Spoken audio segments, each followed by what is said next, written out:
Hi everyone, and welcome to Now and Men, the podcast on men, masculinities and gender equality. A lot's been happening in global politics since we recorded our last episode. How have you been holding up, Stephen? Yes, I'm doing as well as can be expected. Thanks, Sandy. And hi, everyone. I'd like to acknowledge, first of all, that I'm coming to you today from the unceded lands of the Boomerang people. And yeah, given the kind of shocking results of the election in the United States, I have to say I'm actually feeling like an increasing resolve, really, to kind of continue the work of the podcast. To try and make sense of what's going on in the worlds of boys and men, and figure out how we can. What more we can do to work together to try to foster a more equitable, caring society. How are you doing, Sandy? Oh, that's good to hear that you want to continue the podcast, Stephen.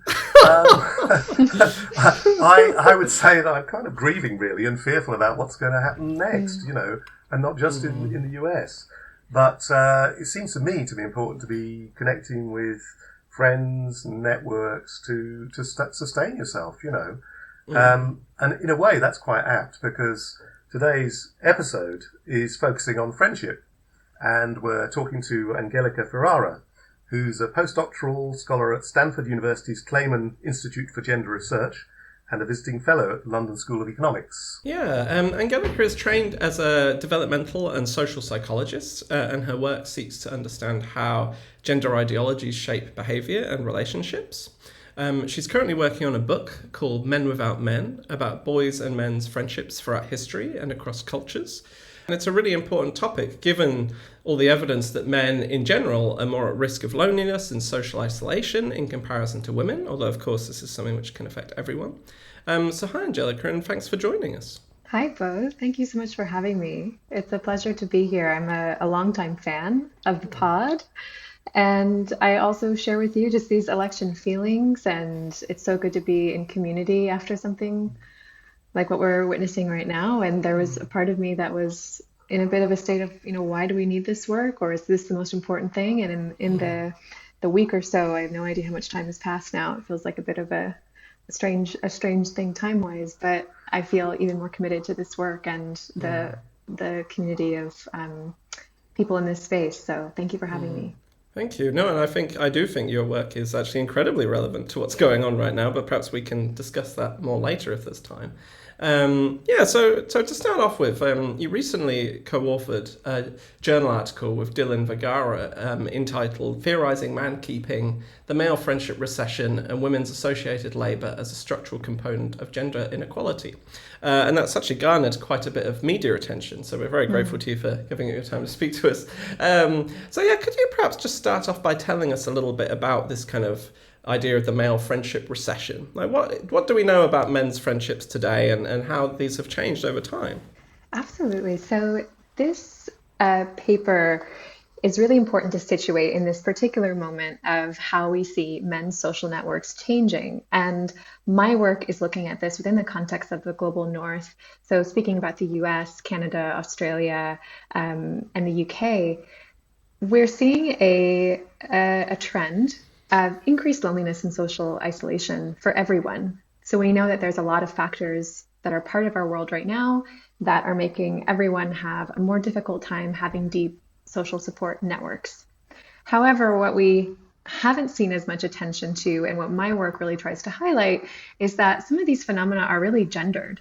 And that while a lot of people are suffering and getting lonelier, we know that men have a unique relationship and a unique vulnerability to isolation and not having deep supportive friendships. My work and the work of so many other scholars sees men's unique vulnerability to this as something that we can tie back to masculinity. And when we look at the qualitative research, some of which is my own and some of which comes from others, we know that some of the reasons why men tend to feel ill-equipped to handle some of the skills that are needed for deep levels of social support come from an ideological barrier. So ideas about what it means to be a man and how that can impact the development of a close relationship. Yeah, and to what extent would you say like this is a universal problem across different groups of men? I mean, we talk a lot, for example, about older men being very isolated, but also younger men, for example. How much does this picture vary across different groups, would you say? It does vary, but there is also it seems from the data we have so far, a a general global trend. We know in recent meta-analytic work that in 240 approximate nations, the biggest risk for loneliness is being male. Also, age being a massive factor. So we can look at social networks over time, and we see that decrease for everyone, but more so for men. So the number of men with no friends at all seems to be increasing. And the countries that are measuring that do tend to be very rich economies in places that we would call the global north. So we have some evidence to suggest that this may be a global phenomenon. And we have other evidence saying we have really good data in only certain places. So we have to take some of this with a grain of salt and not try to generalize too massively. And we also know that men's bonding structures, the way men bond, how they meet each other and sustain relationships really changes. We can talk very generally about the global south and global north, though that's a very crude generalization. But we know that men are often, in some countries, have norms of touch that are very different from others, where men share a lot of physical touch and affection and time in public space, but that doesn't necessarily mean that men are experiencing deep levels of social support and that women aren't still doing the brunt of that support. And that's sort of where we get to this man-keeping idea, where we know from early sociological theories and research that women tend to do an outsized portion of labor in terms of keeping the family harmony alive. The person who remembers birthdays, the person who remembers to take a picture at the event or call grandma or whatever it might be. There's decades of research that we have to show that this sort of labor is centralized in women's experiences in the family and not equally shared. Not always, but incredibly often. But when we look at this new data that we have showing that men are uniquely vulnerable to these forms of isolation or not having a deep network, this is where this idea of man-keeping comes out, because as we see these global trends persist or rise, we wonder what will be the fallout. And beyond men themselves and men's mental health, all the cascading levels at the community level and at the private level of men's closest relationships, where we'd see some leakage in terms of where this can actually result in inequality. Could you talk a bit more about that? Like, what are some of the impacts of this lack of social networks? Like, why do friendships actually matter? You know, what impact is it having on men that many of them don't have that many? So I love to be asked this question, because this is one of the things that there is a broad consensus on in my field and across fields. And the fields I'm talking about are public health, developmental psychology, neuroscience, demography, so many of the fields that look at any sort of friendship metric. Also, medicine is a huge part of this picture. We know that it's close relationships and having a confidant, people you can tell your problems to, that is driving some of the positive effects of friendships. So we know that having close relationships, having people we can talk to about our problems, increases the quality of our mental health. It has physical effects on our well-being. And the reason why it has physical effects is because we believe that close relationships are modulators for our stress system, and that the entire body is responsive to the way that close relationships reduce stress. So it's not some sort of magic link that just having a friend makes you less likely to die of heart disease. It is true that that's the case, but we are beginning to understand some of the mechanisms through which those effects come to be seen. So we know that there are just an amazing variety of benefits that we get from having close friends. And we know that women are socialized to value these relationships, to develop the skills to maintain them over time, and to not feel weird or weak or at risk of losing status by seeking them out and naming their need for them. So there's it's very non-controversial to talk about the amazing benefits of friendships. It's one of those things similar to climate science, where you just see so much agreement on how wonderful this is, how essential it is for human thriving. But the gendered piece is really what I'm concerned about, because we have an ideology that so many men are raised with or in relationship to that is directly at odds with a fundamental human need.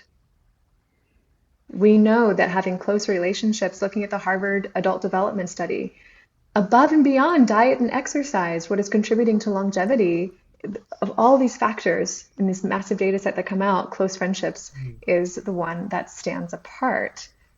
So these effects, we have to consider them as serious and urgent because in my work, the men I speak to tell me that the thing that is most impeding this fundamental human need is an idea about who men are supposed to be. And you mean the idea that men have to be tough, be strong, be unemotional, be in control, compete, all of those kinds of things are the norms that you're talking about that affect men's friendships.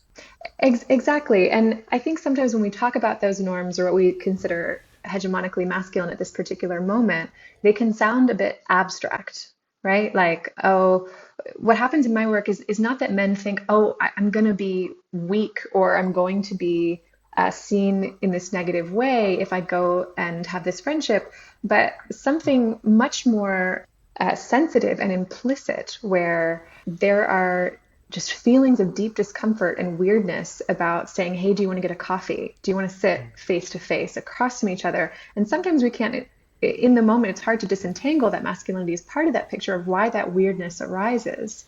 We know that boys as young as 12 say that talking to a girl about their problems is going to make them feel cared for, but talking to a boy about their problems will make them feel weird. So it's often that these things they're difficult to tease apart at times, but ultimately it's those very things that you mentioned, toughness, emotional stoicism, and an idea about being hyper independent that keeps us from being interdependent, having the level of closeness and sharing of problems that leads to these positive effects of friendships. And also a really key thing is that to be weak in relationships is a part of what makes relationships strong.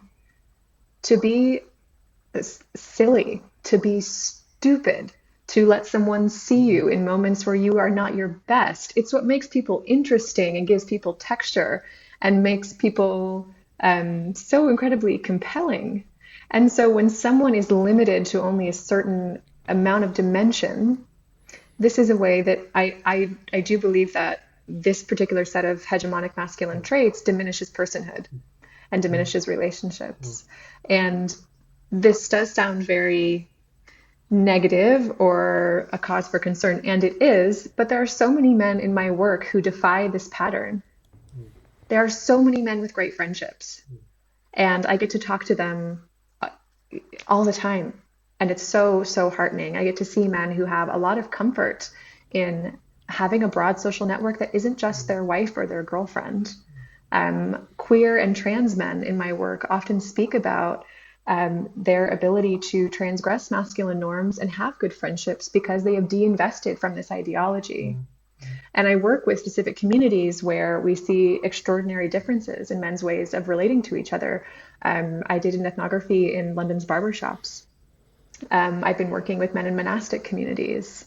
I've been working with athletes. So we see some places where there are safe social containers for men's intimacy and where there are exceptions to the norm, and they do exist. And I just think it's important to say that even though we can say things like, okay, well, half of men in the US, UK, and Australia say that they can't talk to someone about their problems, but that means there's another half who can. And I think it's really important to speak to them, and I'm trying to bring a little bit more light to them in my work. You were mentioning age a bit earlier, and I think that's also an important component as well, isn't it? In that, I noticed with my friends that, some of them can't live up to the norms that we were just talking about in the way that they perhaps could when they were 20 or 30. And so inevitably, you talk about vulnerabilities, frailties, what pills they're taking, who's had a quadruple bypass, this sort of thing. I'm giving a very, as if all my friends are, just on the point of. Yeah, I hope your friends are okay. Yeah, they're basically okay. But I suppose my point is that they don't have the front that they used to have. Of course. And that inevitably they're, more open to talking about, these kinds of certainly physical issues, and I think going along with that, some emotional issues as well.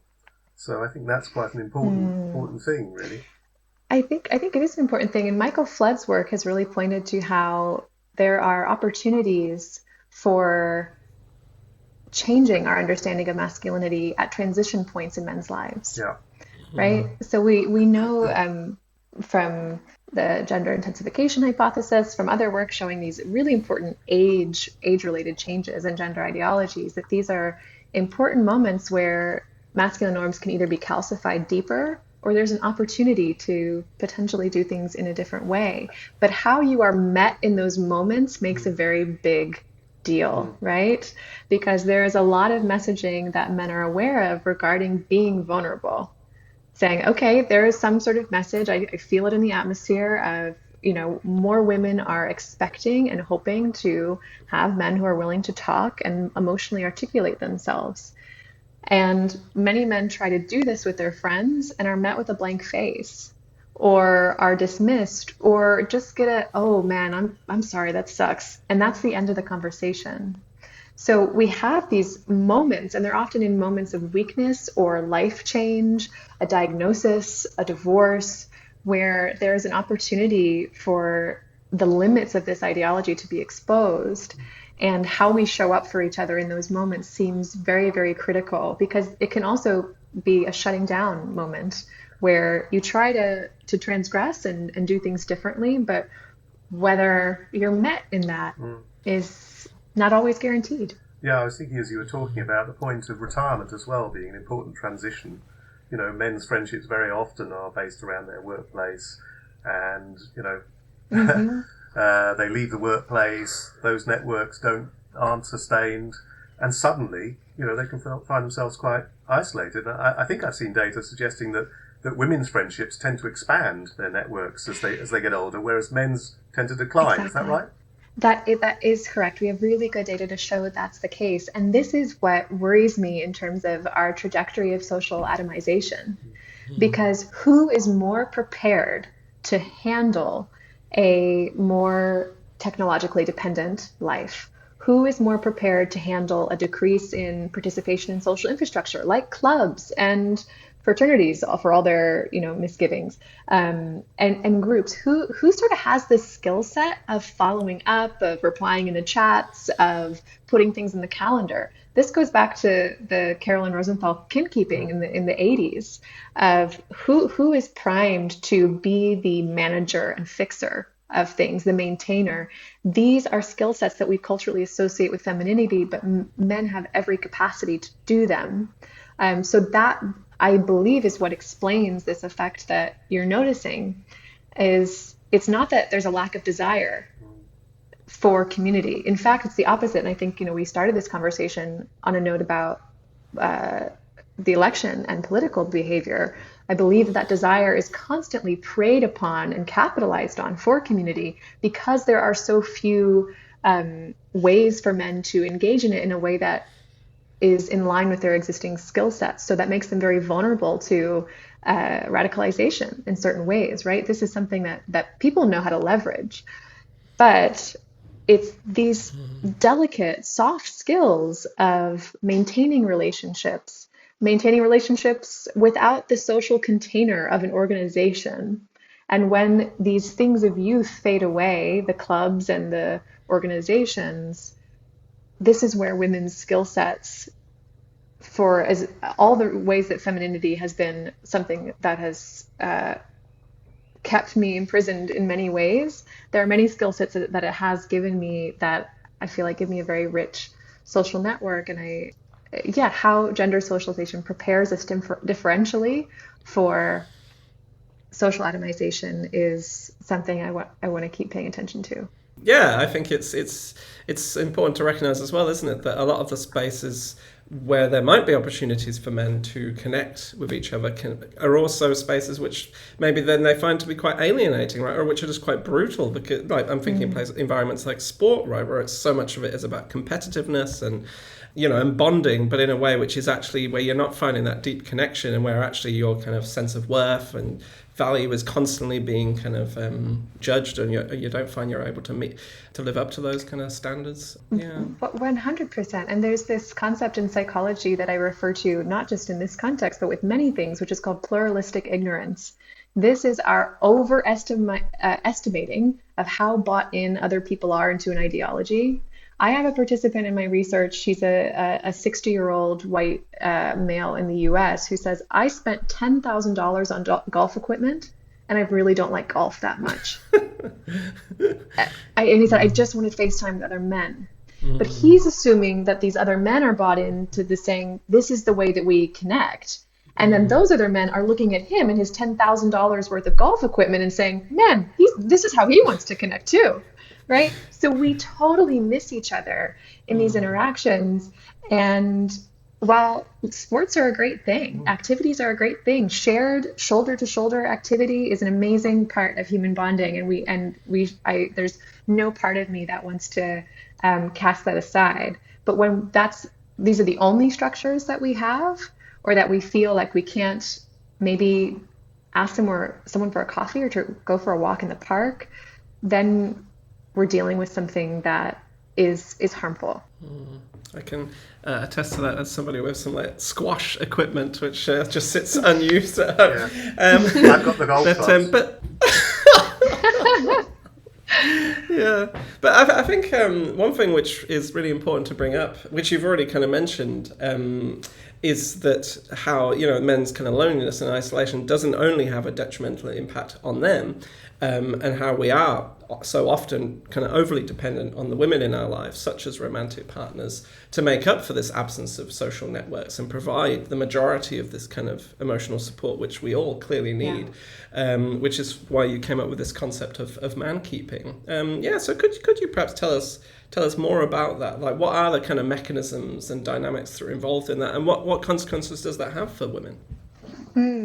So I want to stress that this is a new theoretical paper where we are putting out an idea into the field. I had primarily hoped to talk to other scholars. I think how the media has taken this paper has surprised me beyond belief, because the message that's been taken from it is all women are exhausted, all women are men's unpaid therapists. And while that is true for some women, this paper intends to develop the theory in this area so that we can go and assess it and have a name for this behavior that can potentially legitimize women's experiences. That is our goal in this work. And I'm hoping that my future studies are able to assess exactly how much labor women do in this domain. What is the nature of that labor? We think it can be things like helping men in your life develop better social networks themselves. And this could be something like, hey, you haven't seen Dan in a while. You two should really get together. Should I text him? It can be these sort of things. It can be having men who are completely dependent on a woman's social network, their significant other's social network, and don't put effort into either maintaining their own separate social network, overlapping social network, and are just fully along for the ride.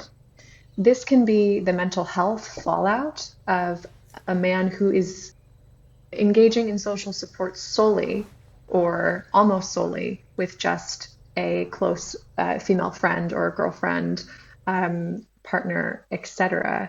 And then a final way that we think this might manifest is some of the teaching that women do of the skills that women otherwise develop in close friendships.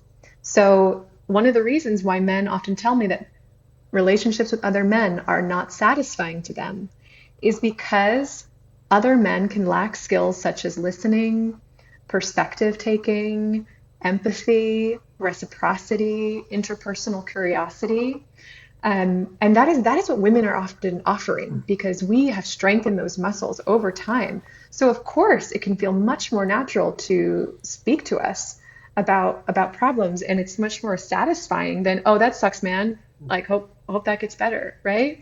That can be a very denying experience. So while mankeeping tries to get an umbrella of what this labor could look like, we're still trying to assess exactly what are the behaviors that it consists of, and which are the behaviors that might cause a burden, not just to women's time, but women's well-being. And we have some research in the paper that's highlighted that shows this may indeed be something that affects women's well-being in a negative way, where women then are not able to engage as much in their own friendship networks because they are the sole social support network for one person. This is what we're trying to get a handle on, but we're still in this theoretical stage with this idea. Yeah, I can imagine it. I mean, for example, it must be quite constraining on your freedom potentially, right? Like if you feel like you've got this responsibility all the time to make sure that this man in your life is being taken care of and that you're facilitating what's going on in his social network, that then constrains freedom to do what you want in your own social network, for example. Absolutely. Yeah. And those are the stories that women are telling in response to this article. And that is very sad and also an honor in a way to hear women talk about their experiences of this and for it to have a name. And I had an experience of this that was quite profound for me in my early 20s that probably, contributed to my research interest in this idea, where I had a partner who was certainly with other men, but he was psychologically alone with them. He was going and playing soccer.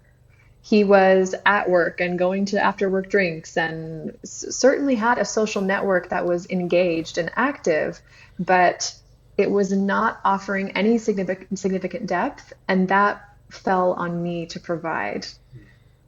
Meanwhile, I had probably 8 or 9 other close confidants in my life who I was talking to about my spiritual life, financial stuff, family stuff, work stress, blah, blah, blah. I was that entire funnel for him.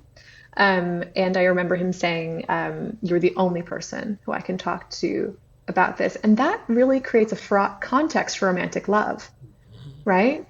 That is a part of heterosexuality that I believe we've been taught to glorify in some way, that men's softness comes out around women. In fact, the namesake of my book is Ernest Hemingway's Men Without Women, where his entire point was that men are gruff and brutal and self-destructive without women's softness. And my book takes a completely different look at that idea to say that women are not the only place where men's softness can come alive. You're also saying that I think that women, have developed the muscle, if you like, for care, for intimacy, for support, and so on. And so you're not saying that men don't have that. You're just saying that for them it's not, it's not been developed in the same way for reasons of socialization, etc. Is that right? This is one of my favorite things to talk about, because my PhD was in developmental psychology, and this is a really developmental question, because boys show us these skills again and again. They show us the desire to be in deep relationships with other boys. We know that desire persists as men age. And the interesting piece of this, for me, my advisor, Niobe Way, who wrote Deep Secrets, which is a book about adolescent boys' friendships, is she identifies that point where that muscle, those socio-emotional muscles, begin to atrophy. And as those boys, this is mostly speaking about New York City, Dominican and Puerto Rican boys in public schools, where boys start to get the sense that these friendships are no longer valued and that they're not okay to have. It's not okay for another boy to be your whole world anymore. And so these boys start to say things like, yeah, we were best friends, when we were 10, but, that's gay now. They start to prune their relationships. Some boys resist this. Some boys, persist in their friendships. But other boys really started to sense, as they were initiated into patriarchal manhood, the sense that they had to actively conceal their desire to be in deep friendship with other men. So we have the developmental evidence to show that this is the case. Judy Chu's work, which I believe is called When Boys Become Boys, is another great example of the developmental piece of this. And we know from social affective neuroscience that men are equally biologically prepared for the exquisite sensitivity of human relationships. This is not a question in that regard. However, can things change over time when we don't get to exercise these skills? Or when you conceal a skill so much and you don't have a place to exercise it, can it potentially really recede into the background? Absolutely. And I do think that's what a lot of men experience. And in my work, in my qualitative interviews, I catalog a lot of the memories of deep friendships of adolescence being some of the happiest memories in men's lives. About just how connected, the deep sense of brotherhood and love and exploration and silliness and curiosity, adventure, and then a sense that it's time to grow up now. So that loss can be documented, which then really drives home that point that boys and men are prepared to and have the skills to engage in these relationships deeply, but it's the social expectations that begin to curb those skills. I'm a big fan of the people you've just mentioned, and I remember reading recently in an article by Niobe Way about how even for those boys who perhaps are more sensitive or more able, like more resistant to these kind of dominant masculine norms, that even for them, maybe they're not actually able to find the friends they need because, if other boys are pushing them away. So even for boys who are more sensitive and resistant, it can still end up being that they're not able to develop those skills or build those friendships if they're not able to find other boys to connect with.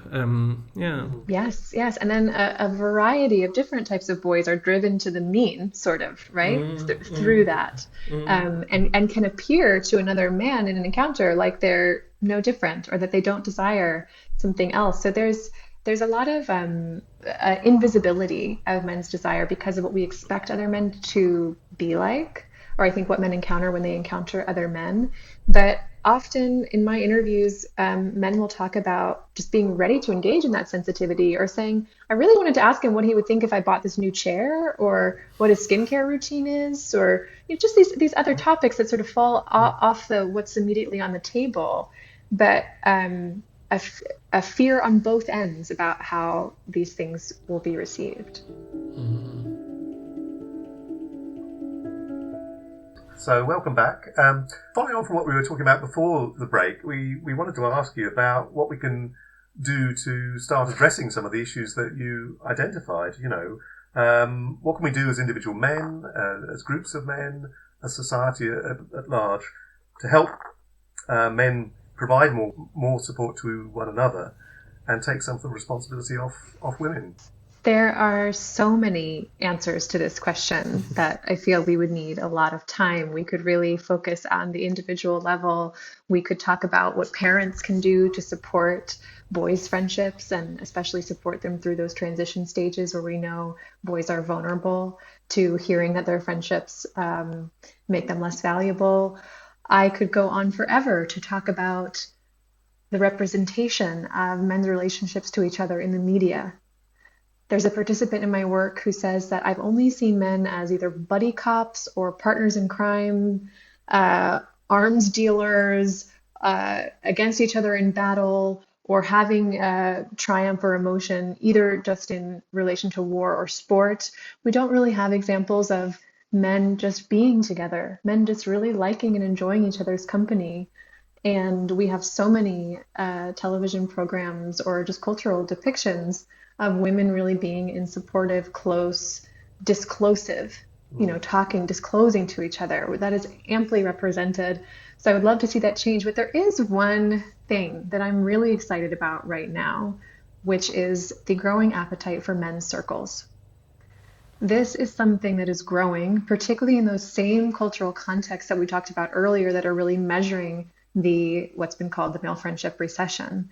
So in the US, in Australia, and in the UK in particular, is where there is a proliferation of men's circles. They're not all created equally, but the point is for men in community with other men, with trained facilitators, to have a dedicated space to engage with men in new ways that are not about a stereotypically masculine activity. There is a lot of hope in these spaces, and the men who I speak to who have been a part of them talk about developing skills that they had not really engaged with since childhood, learning the messy skills of conflict resolution with other men in ways that aren't just, yeah, we're done, we're moving past it, on to the next thing, but real messy conflict resolution, those skills that we talked about of listening and reciprocity, interpersonal curiosity, some of these things are being modeled and are being taught in men's circles. And it's something that adult men can access. Sometimes I'd love to see them be more funded by the government, but many of them are funded and are accessible from nonprofits. And I'm really excited about them, especially because of the way that that learning process takes the burden off of women. And it treats it as a dedicated space for men to take on the mantle of being serious about their desire to be in community with other men. And those relationships often blossom. And because that support is normalized and it's the reason for convening, this just totally changes the tone on what's possible. And I'm just getting incredibly excited about them and some of the data that's coming out of them from the intervention efficacy statistics from some men's groups assessments where men are saying, I no longer only can go to my partner about my problems. Either we have a group chat. I know men who are in a Discord server, online video games that they do, from their men's group that have become supportive, even online places for men who are not physically able to see each other, where there is a dedicated space to, even if it's while playing video games, to talk about the conditions of their lives and what they're going through and have a sense of people have got my back. So while some of these groups, I think, can be still really reliant on stereotypes about men and ideas and outdated restrictive notions about who men should be. So, some of these groups are saying, we teach you to be a provider, but also be vulnerable and to protect the ones you love. And so this sort of still relying on the idea that sort of got you there in the first place. So not all the groups are created equal, but I'm very excited about them right now. It sounds like there are quite a lot of differences between different kinds of groups as well. So some of them are going to be, there'll be chat around activities that men would be doing anyway. So they might be going to golf and they might be talking whilst they're playing golf. But you're also talking here about, facilitated groups, aren't you? And Yes. Actually a good example of that would be a conversation we had with a guy called Shay Franklin, one of our earlier podcasts, who was running, I think it was a Friday breakfast club for guys in Dublin. And, it was precisely as you were saying, really. I mean, it was really getting to the nitty-gritty of people's lives and, the troubles and difficulties they were having and how they could solve those together. So Yes. And, there's the incredible popular one, the Men's Sheds movement. Indeed.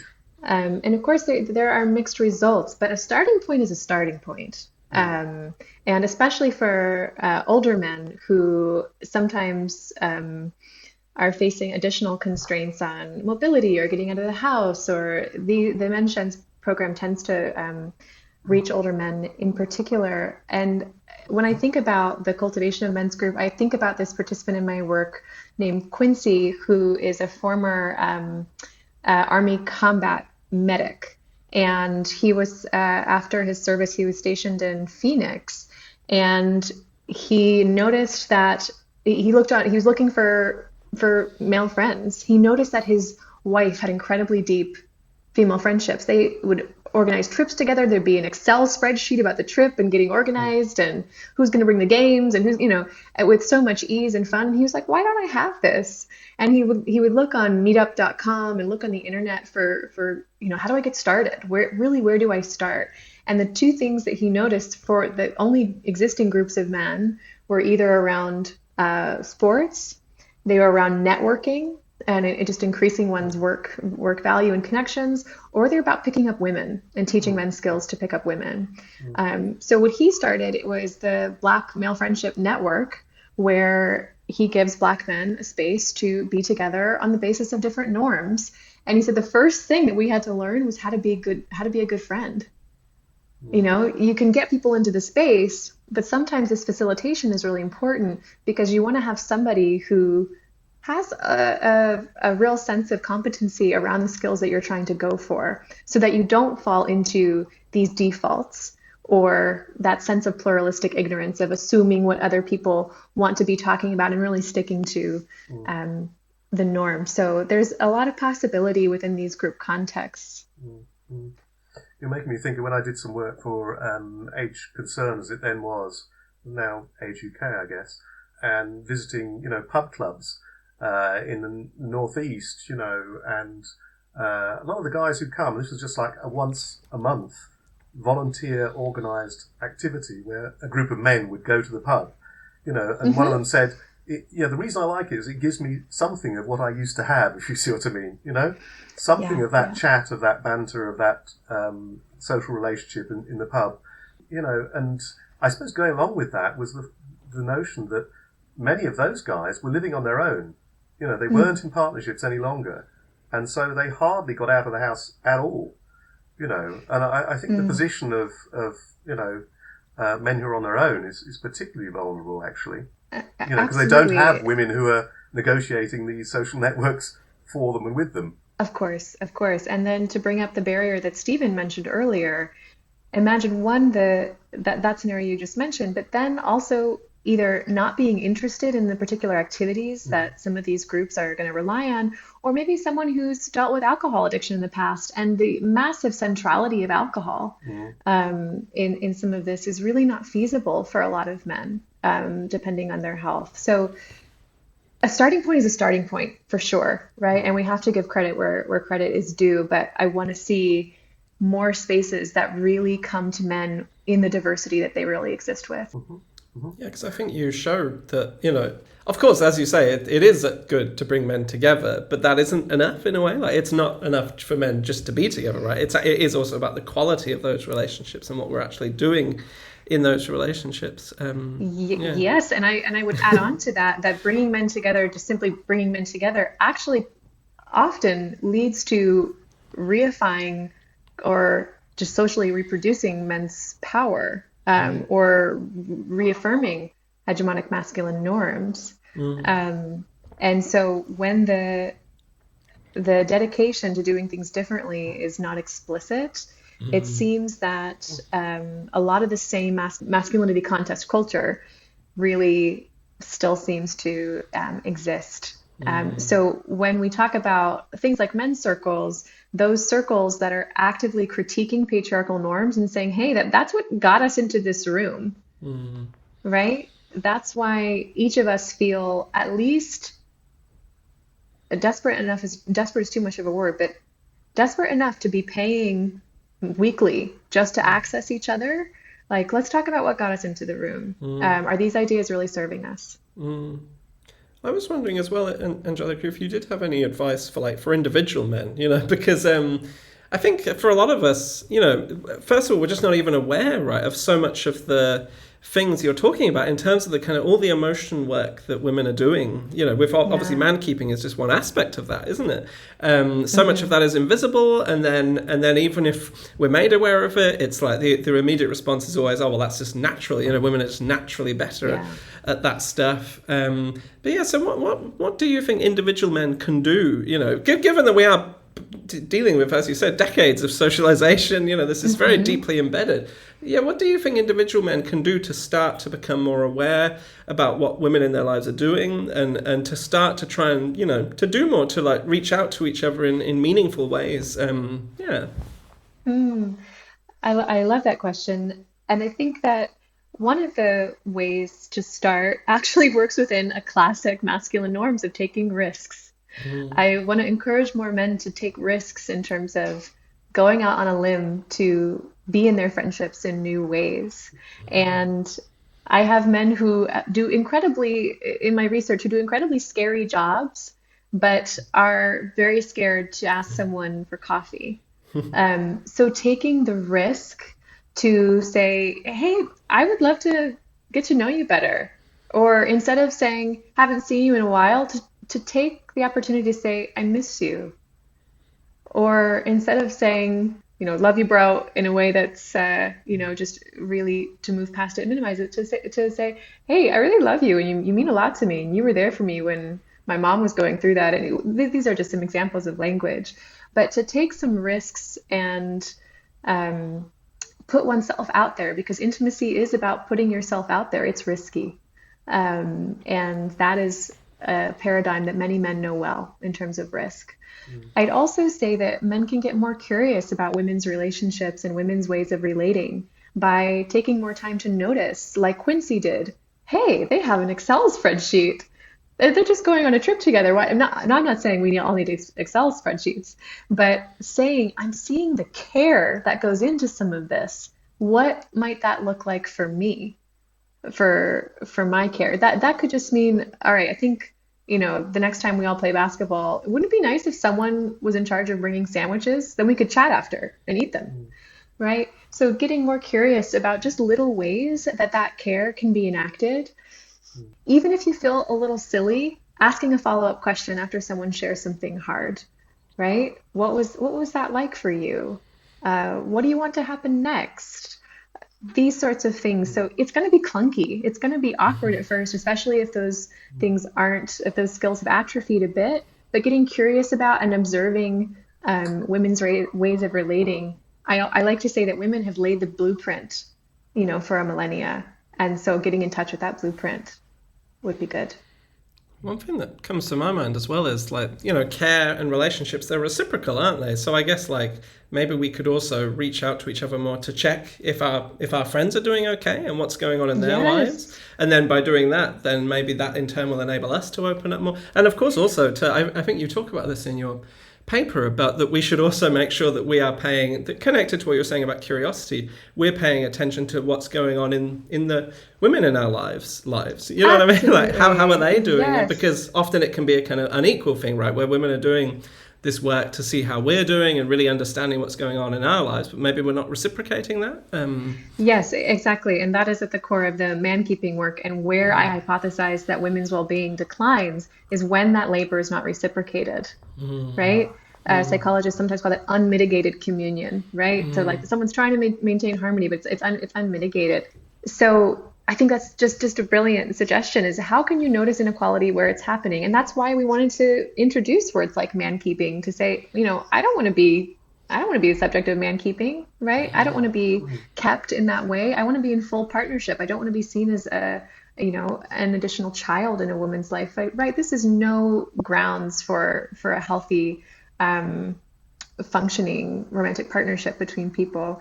Sometimes even getting some structure in place, even if it's a reminder, which is, check in on David on your phone, like every month or whatever it is, especially after you hear that someone is going through something, or after you have that conversation saying, hey, his surgery is going to be in 3 weeks. I'm going to put that date in my calendar, right? That's going to go in the diary. And setting a reminder. And then when I work with men who have incredibly close male friendships, I'm thinking of one particular pair of best friends right now. It may have started in a more structured way where they were trying to learn this skill and being like, how do you show up? And is he going to think I'm too much or blah, blah, blah. Once these initial hurdles have been confronted and some of those technological tools or structures aren't really needed anymore, because then I'm thinking of one participant in particular, you get an intuitive sense for, hey, I haven't talked to him in a while. How's he doing? Is he okay? I should send him this article. So you get that sense of, I want to be in connection with someone else. And that can be felt in the body, but it might start in setting yourself some reminders. I'm thinking when you say that about, you mentioned earlier about the norms of touch and how significant they can be. There are some risks around that. With some of my friends, my college friends, they've known each other 40 years, but they're still shaking hands. Whereas I want to hug them, I mean, it's like, it just seems so sort of artificial somehow, but it is a risk when you go for the hug as opposed to what they're kind of familiar with. And, there's a sense for me of, is this the right thing to do? Will there be rejection involved in this? So it's quite a delicate little negotiation, but I do think that, that touch is quite important, really. I mean, it's, a very direct form of communication. Yes. And I mean, what you're speaking to is just so real, the negotiation. And all of the things that, even that process you're describing is one that requires so much interpersonal sensitivity of even the forethought of, will this be awkward? Will he reject me? Knowing that how I'm going to feel when he does that. But actually, this could bring connection, right? What if he hugs me back harder? What if that's a new norm in our relationship? Yeah. So it is risk taking and something that can be called out into the open. Be like, hey, I know we do handshakes, but maybe we could do a hug. How would you feel about that? Right? Taking some of these risks and going there. But what, so many men in my work speak to only experiencing physical touch with women or their barber. Right? So saying the only time I experience touch is in these contexts. So of course it's going to be a bit electric and weird when you navigate it, right? And so many men are dealing with internalized homophobia to say this is going to render me this way in some way, but this is a time to open up the discussion about what touch can be like and to explore touch in new ways between men, especially as we understand, one, that even if you were gay, that would not be a problem, and two, it's also normal if you're not, as in it's also normal to touch for straight men, right? This can be normalized.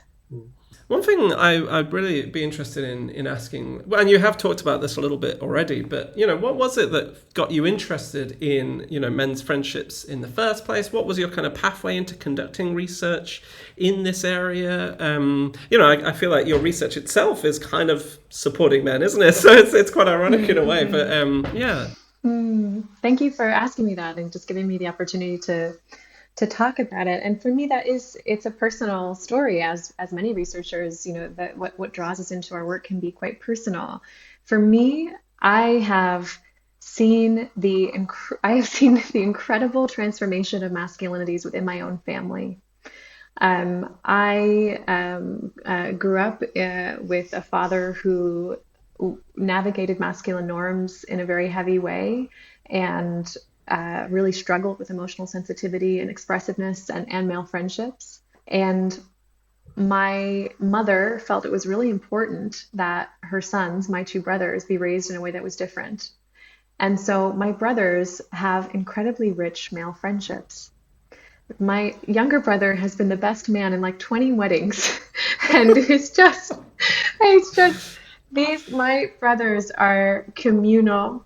They are equal fathers and equal partners to their wives. They have shown me firsthand growing up what life can be like when we let go of some of these norms, and just the cascading benefits of a deep social support network and how it makes their relationship with their partners so much better. So I didn't really know that I was having this experience seeing the men of my family, also my grandfather's masculinity, who was even more stringent than my father. So seeing how masculinity can change in generations. And if we're always saying it's natural for men to be a certain way, my own eyes, would tell a different story to say, even within a family, right? Look how much change can happen. And the amazing effects it can have on so many people around us. So I got to have a really firsthand view of this, and I'm very grateful to have a mother who said, you know what, we're going to do things differently. And if the boys want to knit, they're going to knit. And if they want to cry, we're all going to cry. And I had the same expectations for emotional intelligence that my brothers had, or which is to say, my brothers did not have less stringent expectations about being in conflict or showing up or being curious and how to apologize, how to check in on someone. Those were really equal expectations in my family. But then when I went out into the real world, it's really clear that that's not always the case. So just a very up close and personal observation of how this looks and how it affects me positively when men have done this work, and how so many men who have been close to me really suffer at the hands of some of the things that we're talking about today. It's great to end with such a positive example. Thank you. Oh, good. Thank you so much for having me and for just giving me the chance to answer that question. Oh, well, thank you so much for coming on the podcast and for talking to us about your research. I think it's really powerful and is ultimately uplifting, as well as asking challenging questions. And I think it is, these ideas are so needed in the world right now. And I think lots of men, myself included, would benefit a great deal from engaging with your work. So yeah, thank you. Yes. Bye for now. Thank you. Okay. Thank you both. Take care. See you. Take care. Bye. So I don't know about you, Stephen, but I felt lots of points of connection with what Angelica was saying, very strongly so, more so perhaps than many of the other episodes that we've had. And I was taken back to when I was at school, and for me, I always had this sense of being a bit different from many of the other boys, and it was a boys' school, by the way, who were there. So, I could take part in the sporting activities, I could do football, whatever.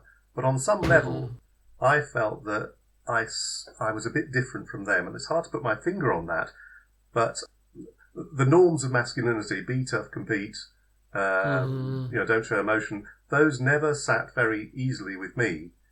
And, in some ways I felt I was perhaps a bit of an outsider at school because of that. And I think I have a theory that this also applies to many guys who work in this particular field as well. Many of them will say that they have the same feeling of distance, exclusion from mainstream masculinity or hegemonic masculinity as I experienced, and that was a core sort of motivating factor in who they are now and what they do. But I don't know if that rings true for you as well, Stephen, but that's how I see it. It absolutely rings true for me. Yeah, I mean, if I reflect on my own life, I've always struggled to kind of maintain friendships with boys and men. As a child, some of my earliest friends were girls, but then I feel like you get to that stage when then it's no longer okay to be friends with girls, so then you kind of have to hang out with the boys all the time. But yeah, I never felt comfortable either among other boys, really, or doing the kinds of things which boys are most commonly encouraged to do, like sport, as you said. Yeah, and so having friendships with other boys, but often finding them difficult and challenging and uncomfortable and sometimes quite painful because of the kind of bullying, that's and competitiveness and aggressiveness, which is so often part of friendships, especially maybe among young men. So then I think as it became more acceptable for me to do so again, I would have more friends who were girls or women. And I think that's just carried on ever since, really. If I think about my life now, I mean, actually, I do struggle with friendships in general. Actually, I wouldn't say I probably do fit with quite a lot of what Angelica was describing, in terms of not having many close friends, or the friends I do have, which are close, are predominantly women. And partly I think that's because I do struggle so much to relate to other men, and because friendships with men can be very difficult, and especially, when these quite harmful ideas of masculinity are cropping up all the time, or quite sexist attitudes or behaviours sometimes, that can be difficult to deal with, right? There's only so much you can challenge that on a day-to-day basis. But I do also feel very much aware that then I am also kind of playing into what Angelica is describing, right? That I'm kind of putting all the responsibility on women in my life to do that kind of reciprocal care and kind of mankeeping almost, for me. So it's a difficult dilemma, isn't it? Perhaps for those of us who really don't feel like we fit with the dominant norms, how do you avoid just ending up putting the responsibility on women? I was thinking about the example of the choir I'm in, and more of that in a subsequent episode. But, I'm in a choir which has men and women in it. But there's also a man choir which I could join. And I just feel resistant to joining, And I think it's because I fear what kind of masculinity I'm going to encounter, effectively. Yeah. And that I, again, as when I was a school boy, that I won't fit in some way, And I feel uncomfortable about that because I feel that I'm potentially stereotyping a whole load of guys as well. And I'm probably being very unfair. But... I am who I am, and I have a preference, as things stand, for being in a mixed choir. Well, and I do think it does. I have felt this for a long time, but I think doing this episode has kind of reaffirmed that I would like to reach out more to men. Because I think you're right, isn't it? I think sometimes we do have very legitimate fears about relationships with other men, but sometimes I think it is based on a stereotype, and actually, I think, as Angelica said, if we are a bit brave and we push. We push a bit below the surface. There is that sensitivity there, and that those emotional capacities. But sometimes, maybe we do have to make a bit of an effort to kind of and sometimes to reaching out and making ideas a bit more explicit.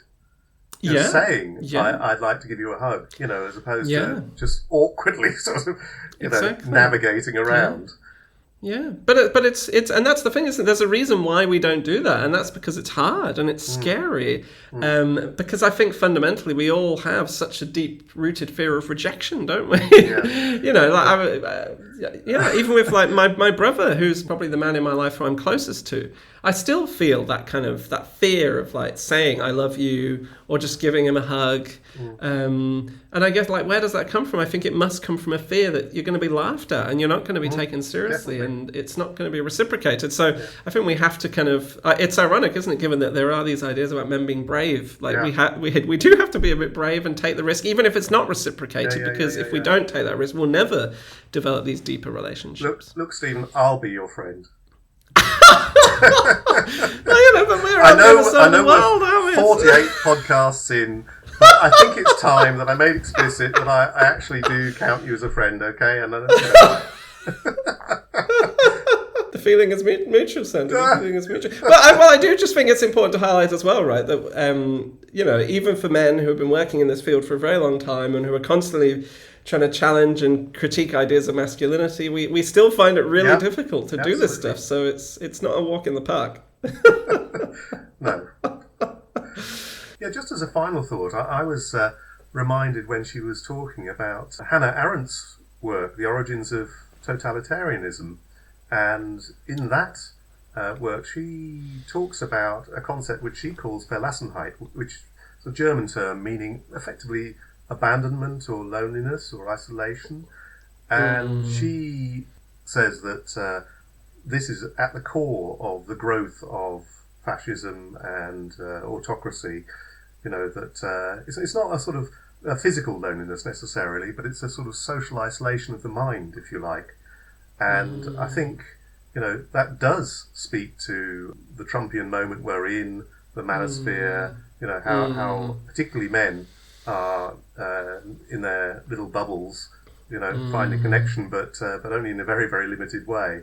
So I just thought I'd mention that. I think it's interesting. In Hannah Arendt's work, I don't think it makes this point so in a gendered way, but it seems applicable to me. Absolutely. I think I do think that this whole conversation is actually incredibly relevant to the moment we're in, and I totally agree with you. I think that if you look at the manosphere, if you look at the whole movement, the whole MAGA movement in the US, all the support for Trump, I think a lot of that is about people desperate for connection with each other, isn't it? And, young men, for example, who are just so lonely and alienated and desperately trying to find some kind of connection in the world. And they're finding that in the manosphere. But I think so many of them will not be finding that in any way rewarding because there's not that real support going on. If anything, it's an incredibly competitive, hostile environment for young men themselves, right? So it's just making them more lonely and alienated. And I think Angelica's work highlights, right, that this idea that women and men are somehow, enemies or something is just so ridiculous. Tribes, yeah, exactly, because we are so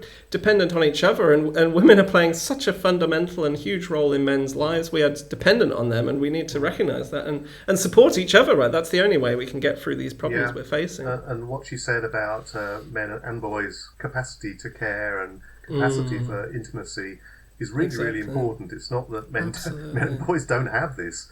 It's just, it needs to come out. Exactly. We need to practice that muscle, as she said. But yes, it's always an absolute pleasure, Sandy. Yeah, thank you. And thank you everyone for listening. Yes, thanks. Good to talk to you as always.